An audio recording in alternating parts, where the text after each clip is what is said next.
La pregunta a la persona correcta es el eje fundamental del análisis sobre temas sensibles a los panameños. Así se genera conocimiento y se producen resultados en beneficio de las personas y las comunidades. Presentamos Sin Rodeos, el análisis sobre el tema de actualidad.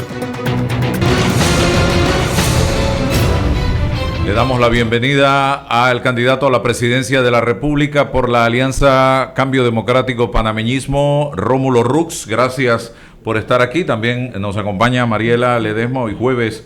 Señor Rux, quiero comenzar con el cómo hará usted para cumplir una promesa tan ambiciosa como lo es 500,000 empleos en 5 años.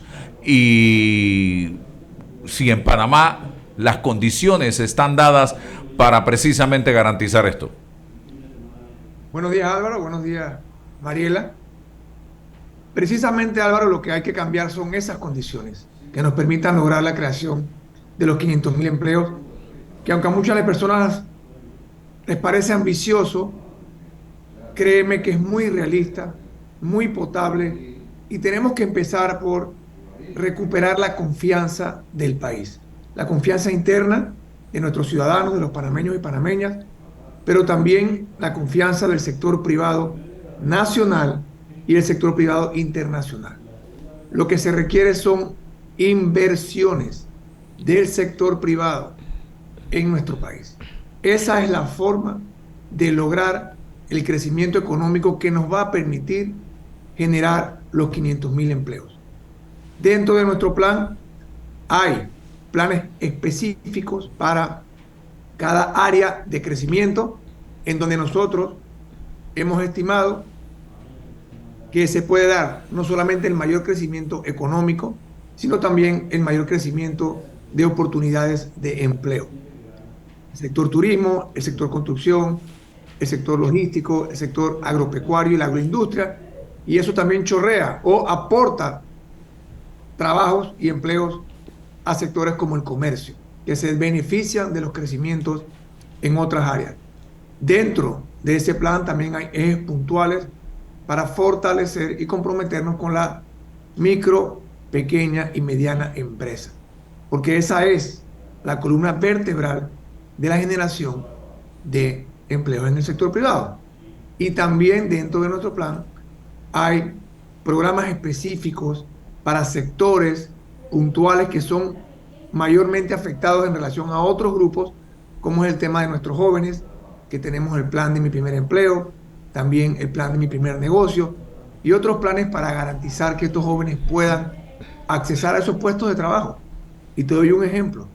Hoy hay 3 millones de puestos o de vacantes a nivel internacional, obviamente, que están buscando personas que programen, están buscando programadores. En Panamá están buscando programadores, pero no tenemos programadores.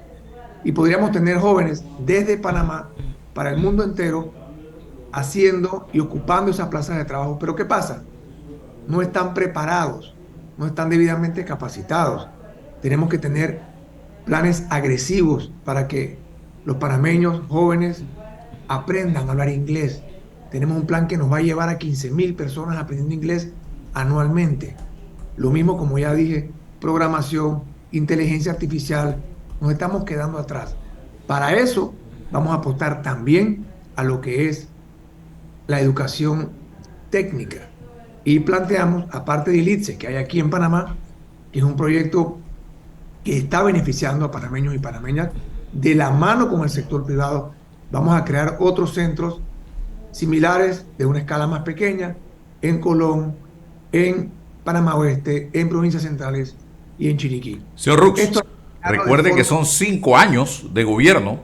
Estamos hablando de muchas cosas interesantísimas, pero el tiempo es limitado. Y encima, aquí el mensaje que le hemos enviado a la inversión extranjera es, por ejemplo, lo que pasó con Campos de PC, lo que pasó con la minera, el tema de la coima, la corrupción.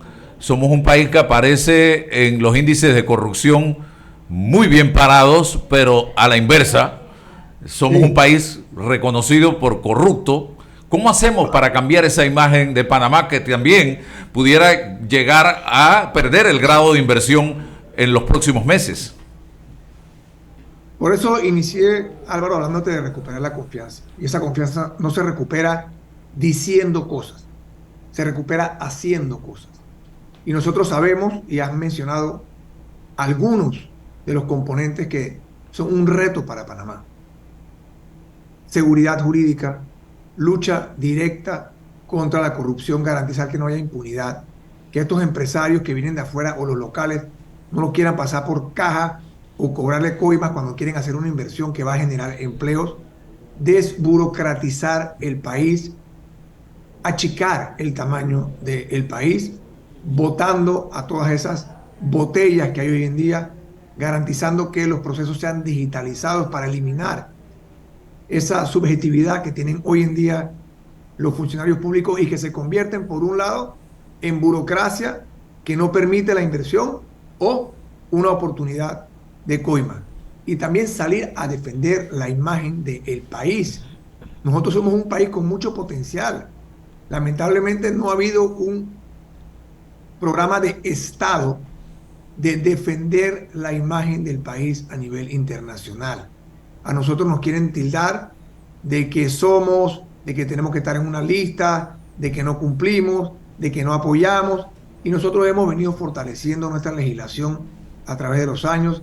Nosotros somos un país que tiene un enorme potencial turístico, un enorme potencial logístico, y no se está aprovechando. Y parte también de lograr esa confianza es pagar a los proveedores del Estado, que se les debe más de 1.700 millones. Es también que nosotros entendamos que hay que lograr un plan de austeridad, que la plata no se esté botando. Hemos casi que doblado la deuda de nuestro país y va a estar más cara porque, como tú has dicho, vamos, parece que a perder el grado de inversión. Ya la deuda se está negociando como si hubiésemos perdido el grado de inversión. Y eso es peligroso porque le sube el costo de la vida a todos los panameños. Entonces hay que ser serio, hay que entender que Panamá está ahora mismo pasando por un momento difícil desde el punto de vista de imagen y de capacidad de atraer inversión privada. Ese es el reto número uno, recuperar la confianza y demostrar que tenemos en Panamá un gobierno serio, un gobierno que va a eliminar las trabas, que va a eliminar la burocracia, que se va a digitalizar y va a operar de forma transparente. Mariela. Buenos días, Rómulo. Buenos días a todos. Hola, Mariela. Hola, hola. A ver, dos cosas voy a tomar de las que has declarado, dos de las afirmaciones. Uno, hay que ser serios. Y dos, se me fue cuál era la segunda. Hay que recuperar la confianza. Precisamente en base a eso, Rómulo, lanzar una promesa política de que generar en 5 años 500,000 empleos necesita seriedad. Yo creo que tú eres un hombre serio y por eso me atrevo a hacerte de frente esta pregunta y es, por favor, explícale al pueblo 2 o 3 enuncias, porque solo crear los empleos ya es un problema. Si además de eso tienes que pelear con la infraestructura que tenemos y las debilidades que tenemos en nuestra democracia imperfecta y todo lo demás, a mí me gustaría que defendieras esa promesa como algo que realmente es factible, porque de verdad que si hubieras dicho 100,000 empleos ya era grande y era ambicioso, pero 500,000 de empleos en 5 años requiere que por lo menos le digas al pueblo los planes en los que tienes concretos para realmente, o planificación para que realmente eso sea sea factible de que se haga. 3 proyectos, algo que la gente pueda tocar y decir, por aquí viene Rómulo con los empleos que está prometiendo. Te voy a decir por qué, Rómulo. Porque es que después que todos te ponemos el voto en la urna y después que sales y ganas, entonces después pasan 5 años y te vas para tu casa y no llegamos ni a X cantidad de empleo, ya no tienes que rendir cuenta. Entonces, por eso te invito a que rindas cuenta en este momento, aclarándole a este pueblo por dónde vienen los 500,000 empleos. Bueno, gracias, Mariela, por la oportunidad. Lo primero que quiero decir es que nosotros tenemos que entender la realidad que tenemos hoy en día. Yo creo que se está pensando que 500,000 empleos son demasiados empleos, pero la realidad es que nosotros tenemos buscando trabajo Mariela, buscando trabajo. Tenemos cerca de 1 millón de personas, si cuentas las personas que hoy están en el sector informal. Por Que eso mismo te lo pregunto, porque están buscando trabajo y no lo encuentran, tú lo vas a crear y antes de 5 años lo vas por a tener. supuesto que los vamos a crear. Y es importante entender, Mariela, que esto es algo que la gente no termina de entender. No solamente es crear los empleos, es mantener los empleos. Que la gente se mantenga ocupada y que ese trabajo que te dieron no te lo terminen o no te voten a corto plazo. Porque hay muchas cifras que la gente no conoce. En el año 2022, la cantidad de contratos nuevos, porque esto se mide por cantidad de contratos, sobrepasó los 300.000, Mariela. Entonces tú tienes que entender algo que es importante.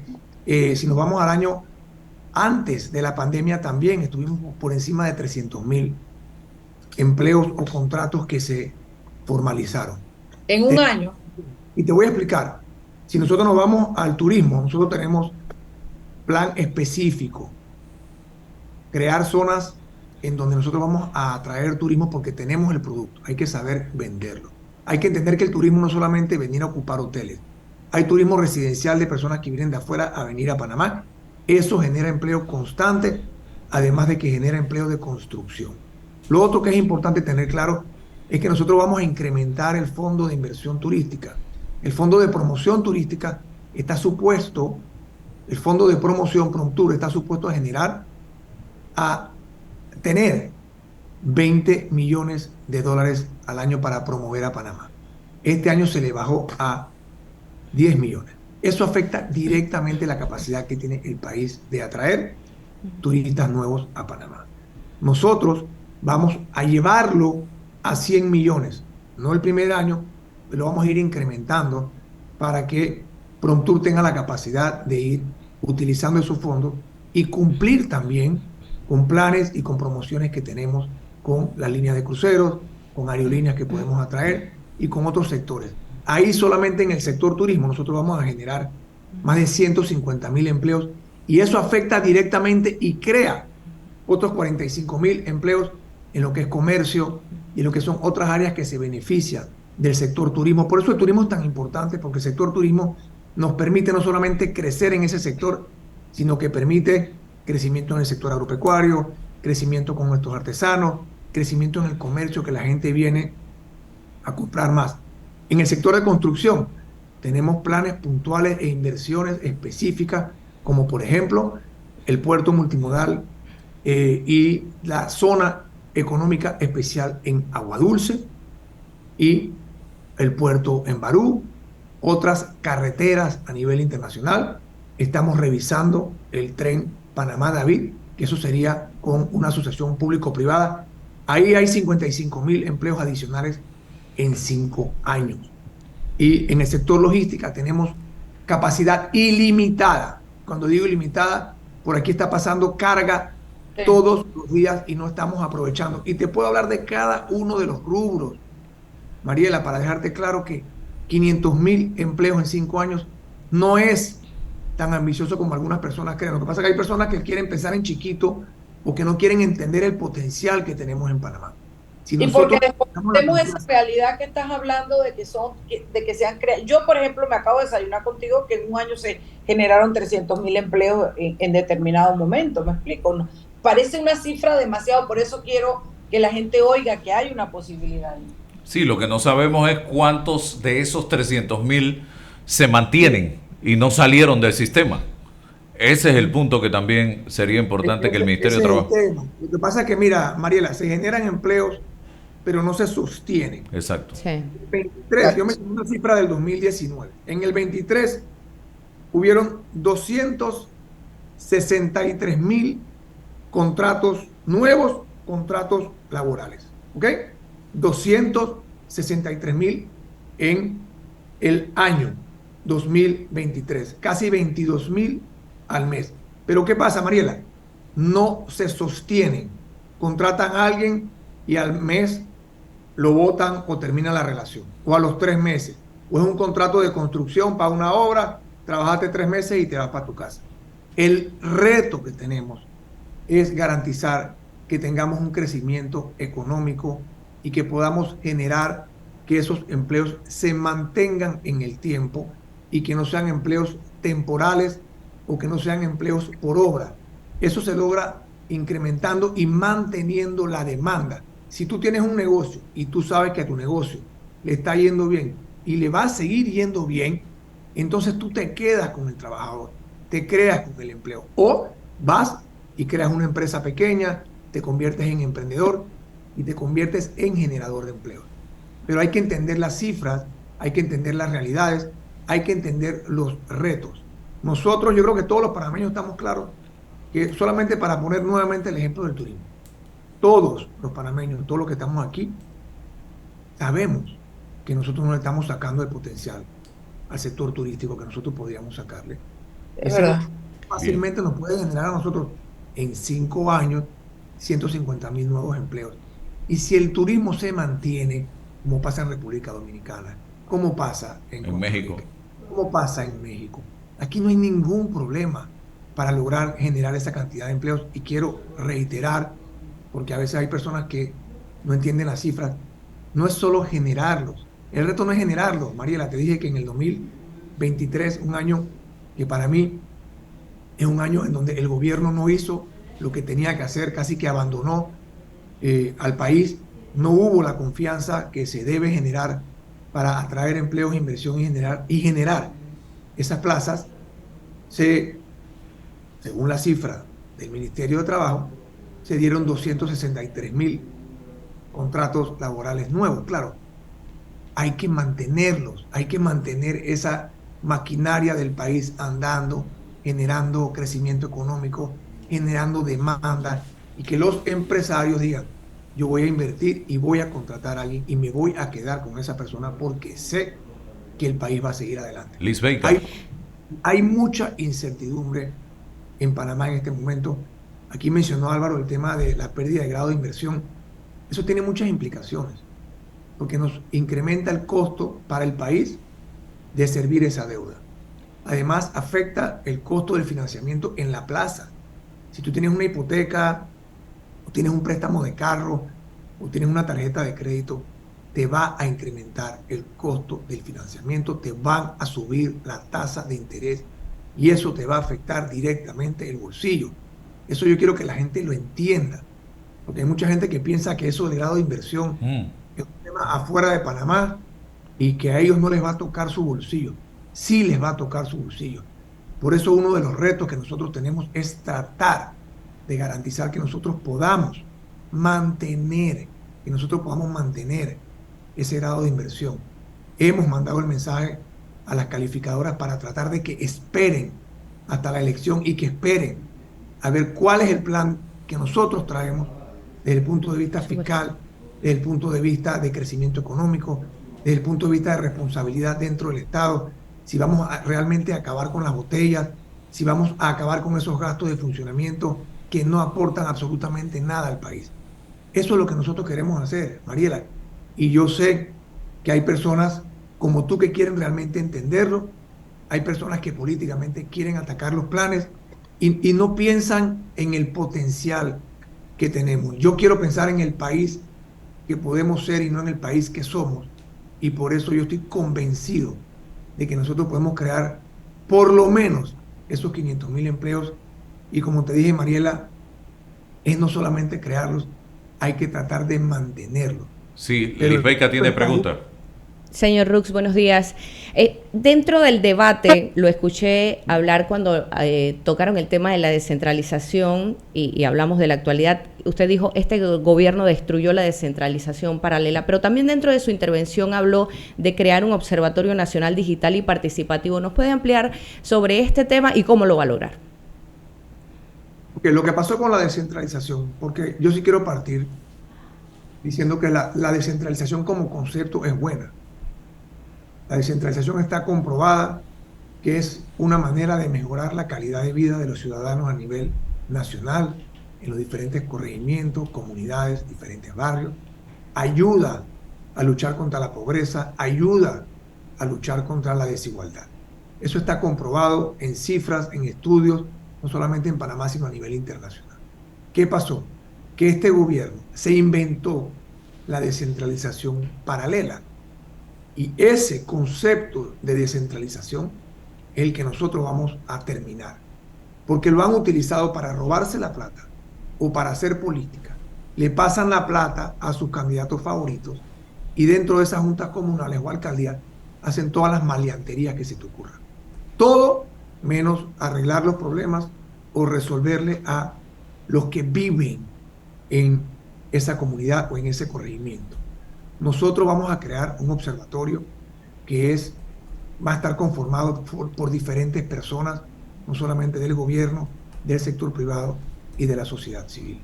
Y cuando hablo de digitalizar, yo aspiro a que tú, Álvaro, Mariela y todos los panameños puedan desde su teléfono celular meterse y ver a dónde están mandando la plata de la descentralización, a qué junta comunal, quién es esa persona, qué relación tiene desde el punto de vista político con el gobierno actual y que todo sea transparente. Y lo mismo con los auxilios económicos, con las becas del IFARU. Si toda esa información tú la puedes accesar desde tu teléfono, créeme que nosotros empezamos a hacer la diferencia y empezamos a garantizar que esas maleanterías que están haciendo, que salen 2 o 3 años después en los medios de comunicación, entonces la gente empieza a echar para atrás y a excusarse y a decir que sí, que no tuvieron nada que ver. Eso es lo que tenemos que tener, la información en tiempo real. Y a eso me refiero con digitalizar y que sea de forma transparente. Y esto aplica, ojo, no solamente a la descentralización, aplica, como ya dije, a los apoyos que da el IFARU en auxilios económicos, como le llaman ellos, o en becas, y también a toda transacción que haga el gobierno nacional y los gobiernos locales, porque aquí muchas de las maleanterías se hacen en los gobiernos locales, que la gente no se da ni cuenta. Entonces yo quiero que cada panameño pueda a través de su teléfono entender qué licitación se ganó quién, de cuánto fue la licitación, quiénes compitieron, Oiga, qué precio, y convertir esos temas que nosotros vemos como escándalos. 3 años después, cuando ya el clavo está enterrado, convertirlo en temas de discusión en el momento en que eso está pasando. usted acaba de hablar de maleanterías, pero las maleanterías deben ser castigadas, deben ser sancionadas y los responsables deben ser procesados. Yo estoy claro que un presidente no mete a nadie preso, señor Rómulo Rux, pero esas maleanterías deben quedar en manos a través de auditorías de la justicia panameña, del Ministerio Público inicialmente. Usted lo hará porque aquí pareciera, según se ha podido palpar, que hay un acuerdo, un gobierno no se mete con el otro gobierno no se mete con el otro gobierno y ahí nos vamos y aquí no pasa nada. Mire lo que está pasando ahora con el tema de Odebrecht, que pareciera que están tratando de tumbar el escándalo más grande de corrupción que se ha dado en este país. Dígame usted, ¿cómo hacemos para acabar de una vez y por todas con este tema? ¿Usted tiene la voluntad, el deseo, las ganas de que quien haya cometido un acto de maleantería vaya a parar a la cárcel? Por supuesto que sí, Álvaro. Nosotros hemos dejado muy claro que el que la hace, la paga. Y te explico lo que está pasando. Aquí hay un sistema de impunidad que protege a la clase política y a la clase empresarial que está involucrada, a aquellos que están involucrados en actos de corrupción. Hemos planteado desde el día 1 que tenemos que reformar la Constitución Nacional. La Constitución actual de nosotros es una Constitución que protege y que blinda la impunidad. Hay un sistema que permite las maleanterías y no solo las permite, sino que las protege. Y te voy a dar un ejemplo. Las reformas que se hicieron recientemente a la ley de la Contraloría. ¿Cómo es posible que el Contralor tenga el control o la toma de decisión subjetivamente qué expedientes o qué auditorías manda o no manda al Tribunal de Cuentas?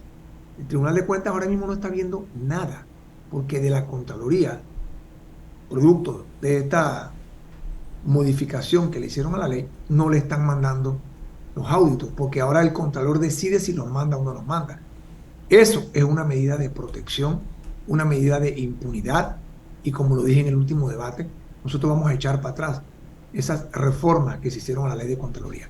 Y así hay varios componentes, hay varias legislaciones que están hechas para proteger a los que ya saben cómo hacer la maleantería y saben cómo protegerla. Pero tú dijiste algo que es verdad, Álvaro. Aquí lo primero que tenemos que tener es voluntad de parte del presidente. El presidente es el que tiene que dar el ejemplo de arriba para abajo. Y si bien es cierto que no es el presidente el que mete a alguien preso, el presidente sí puede, primero que todo, nombrar a personas serias, personas objetivas, personas independientes para que hagan su trabajo. Y eso va de la mano con no meterse en el sistema o no meterse a tratar de favorecer a alguien. Oye, no toquen a esta persona, por favor. Porque eso sí lo han hecho los presidentes.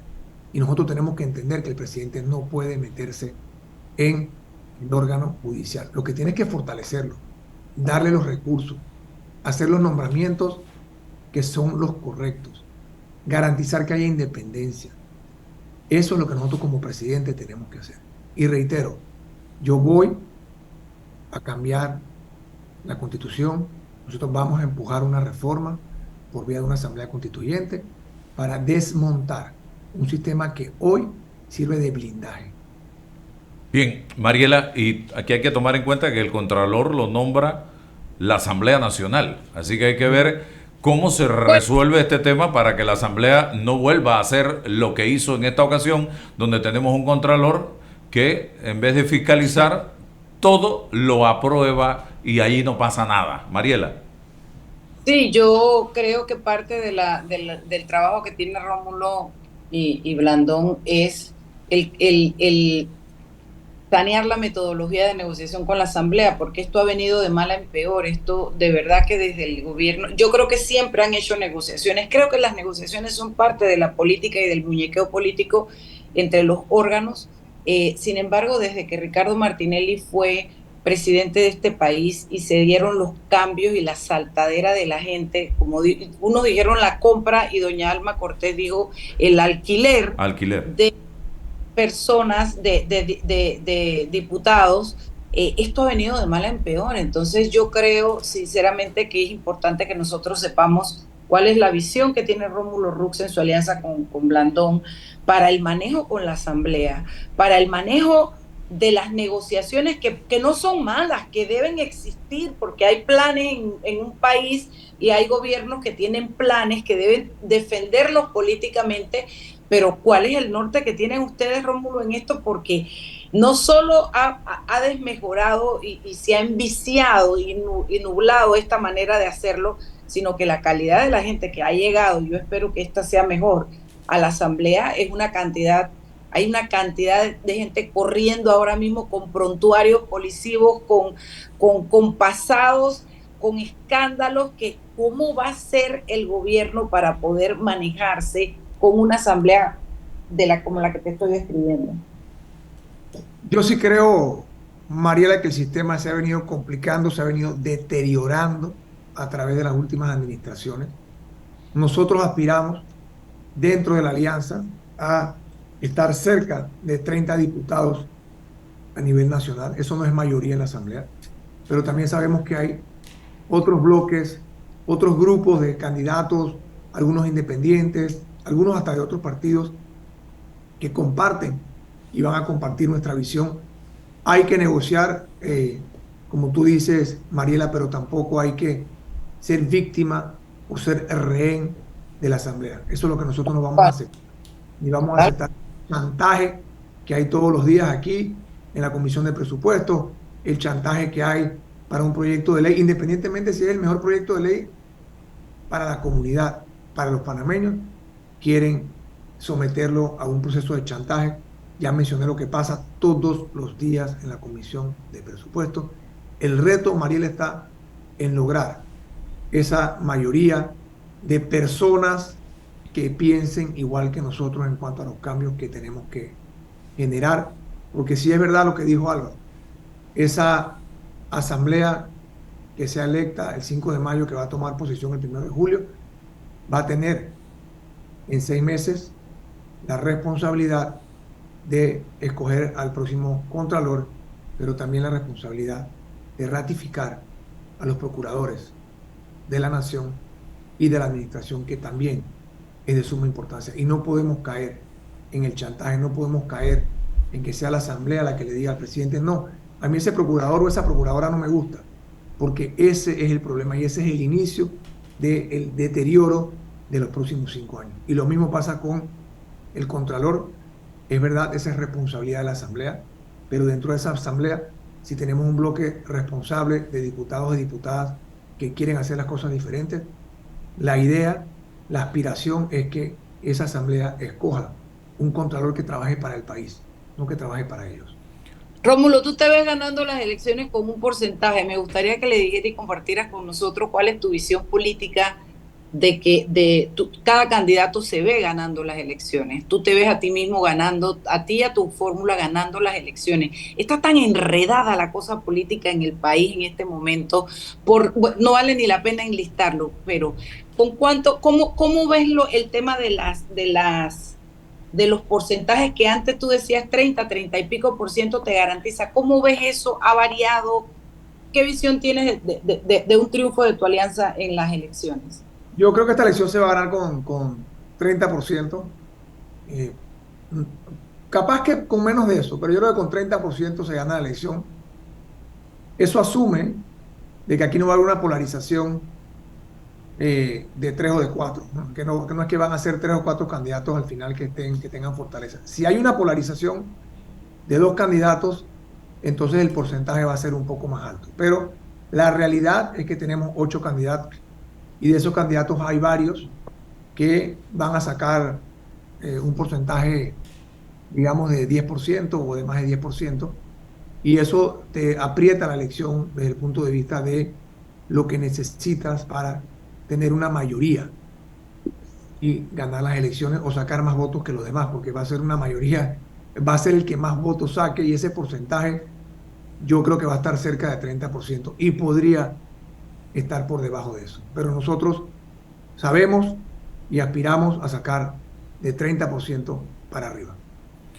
Cierro la entrevista, señor Rómulo. Mucha gente está viendo esta elección como una manera de resolverse su problema interno. Por eso hay quienes están prometiendo chen en el bolsillo, hay quienes están prometiendo que te voy a conseguir un trabajo, que te voy a... ¿Cómo pretende Rómulo buscar la forma de que ese panameño pueda resolver la vida familiar, del hogar, sostenerse, seguir adelante, tener un trabajo digno? O también va en la línea de ver cómo le meto chen en el bolsillo a la gente, pues? Bueno, primero que todo, Álvaro, que lo que nosotros estamos buscando es algo integral. Y por eso nosotros siempre hemos hablado de crear por lo menos 500,000 empleos en 5 años. Ya dije anteriormente, la cantidad de contratos en el 2019 fue de 378,000, Mariela, y nosotros en el 2023 tuvimos 263,000, creo, contratos nuevos. O sea que la cifra de 500,000 no es una cifra imposible como quieren algunas personas dar a entender. Pero no solamente se trata de crear empleos, se trata de crear empleos bien pagados y que la gente tenga plata para lograr acabar su quincena pagando sus gastos. Porque lo que está pasando aquí ahora es que tenemos un sistema en Panamá en donde sí hay personas que están trabajando, porque cuando llenan el formulario o la pregunta, ¿ha recibido algún ingreso en los últimos tantos días?, dicen que sí, pero esa persona recibe un ingreso porque es un trabajador informal o del gobierno. Esa es la realidad. Aquí los trabajos que se han creado aquí en los últimos años son en el sector informal o en el gobierno, y eso no puede ser. Entonces, aparte de crear empleos bien pagados, nosotros tenemos que tener un sistema que funcione y que evite que los panameños tengan que incurrir en gastos que no deben estar incurriendo.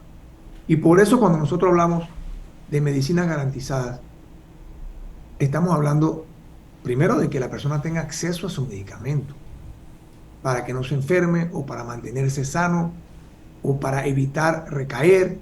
Y ese medicamento, por supuesto, está el componente de salud, el componente humano, de que la persona pueda tomarse su medicamento, porque yo he hablado con personas, estuve con una señora hace unas semanas en Chilibre, ella le mandaron 2 pastillas al día de un medicamento, pero ya nada más tiene para comprar una, porque no la tienen en el seguro.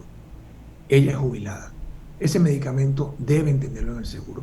Ese medicamento tiene que ser gratis, y cuando digo gratis, es que sea sin costo para esa persona, para esa jubilada en este caso.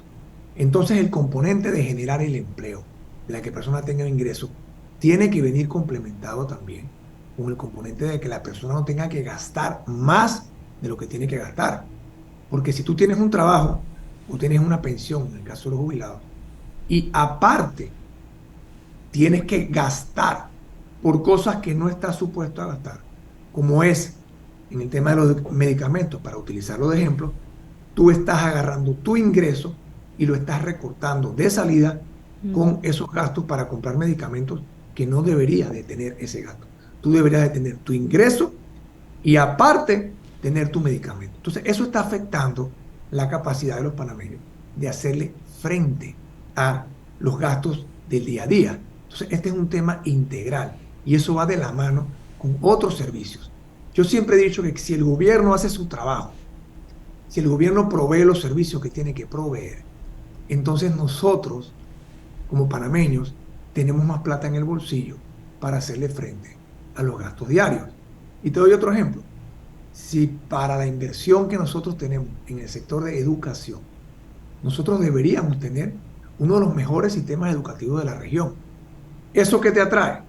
Eso por supuesto que te da la posibilidad de tener a tu hijo estudiando en una buena escuela, siendo educado, siendo preparado para los trabajos que el sector privado exige o para los trabajos del futuro o ya trabajos del presente que han cambiado en relación a los trabajos que teníamos antes. Pero hay un beneficio adicional. Ese beneficio adicional es que ese papá o esa mamá o esos padres no tienen que hacer una inversión en la escuela privada, sino que saben que sus hijos pueden ir a una escuela pública que no les está costando plata adicional y ellos entonces, nuevamente, además de su ingreso, tienen a sus hijos en una escuela pública buena, de calidad, y además de eso, están recibiendo sus medicamentos y están recibiendo agua potable y les están recogiendo la basura. Y cuando tú sumas todo el trabajo que debería estar haciendo un gobierno que tiene 30.000 millones de dólares para hacerlo, entonces las personas que reciben un salario, que reciben un ingreso, tienen ese ingreso para gastarlo en las cosas que no son lo que debería estar haciendo el gobierno, como ya dije, medicina, educación y muchas otras cosas. Aquí la educación, según nuestra constitución, es gratuita, pero cuando yo voy a hablar en las comunidades más pobres, a mí me dicen, Rómulo, esto no es gratuito, yo tengo que pagar zapatos, yo tengo que pagar uniformes, tengo que pagar transporte, muchas veces la escuela queda lejísima. Eso es otra cosa, hay que traer las escuelas cerca donde están los niños, tengo que pagar transporte, tengo que pagar alimentación, tengo que tener o una computadora o una tablet para poder estudiar, para que mi hijo estudie. Y eso viene acompañado de la data. Yo lo que siempre digo, hoy en día, esa computadora o ese tablet es el equivalente a lo que para nosotros, cuando estudiamos, eran los libros. Entonces, esa computadora o ese tablet tiene que ser parte de lo que el Estado le da al estudiante para aprender y tiene que venir de la mano con data para poder utilizarla. Yo he conversado con familias en donde tienen un teléfono en la familia y se lo comparten. Lo comparte la mamá o el papá para hacer lo que todos hacemos con el teléfono, pero aparte se lo tienen que turnar los niños para hacer tarea o para estudiar. Entonces, si el gobierno hace su trabajo, si estos 30.000 millones de dólares se enfocan en primero eliminar esos privilegios de la clase política y enfocarlos en mejorar la calidad de vida y en prestar los servicios que el gobierno está supuesto a prestar, automáticamente le estamos incrementando a los panameños y panameñas su capacidad de comprar, de pagar y de hacerle frente a sus obligaciones. Pero si el gobierno no hace su trabajo, los que trabajan, los que tienen un empleo, los que reciben un ingreso, primero que se sacan la mugre trabajando y después cuando lleguen a fin de quincena tienen que estar gastando la plata que se ganaron con el sudor de su frente en cosas que el gobierno debería estar haciendo. Y ojo, el asalariado es el que proporcionalmente más impuestos paga, porque a él le descuentan directo de su cheque. Entonces, hay que entender la realidad de los diferentes panameños en las diferentes áreas, porque las realidades son diferentes. Y nosotros tenemos el enfoque ese, de lograr que la gente sí tenga más dinero para hacerle frente a los gastos. Por eso propusimos recientemente que revisamos la escala y los productos que pagan ITBMS, que pagan 7%. Hay productos de primera necesidad que no deberían estar pagando el 7%. Y recuerdo hace poco, cuando se trató de pasar la ley para eliminarlo a las toallas sanitarias femeninas, hubo diputados que sencillamente no entendieron y los comentarios fueron hasta ofensivos hacia las mujeres. Y cuando tú entiendes que hay niñas que pueden perder hasta 20% de sus clases, de sus días escolares, porque no tienen esa toalla sanitaria y no quieren ir a la escuela en esas condiciones, entonces tú empiezas a entender que aquí el gobierno sencillamente ha fallado. Y nosotros tenemos y estamos haciendo el plan para eliminar ese ITBM a esos productos que son de primera necesidad, que la gente necesita para su diario vivir, pero están pagando 7%. Mientras tú tienes un caviar que cuesta $70, una cosita de este tamaño, y eso no paga ITBMS. Entonces hay que hacerle también justicia a la gente para que tengan más plata en su bolsillo, para que puedan hacerle frente a los gastos y puedan echar para adelante. Rómulo Rux, candidato presidencial.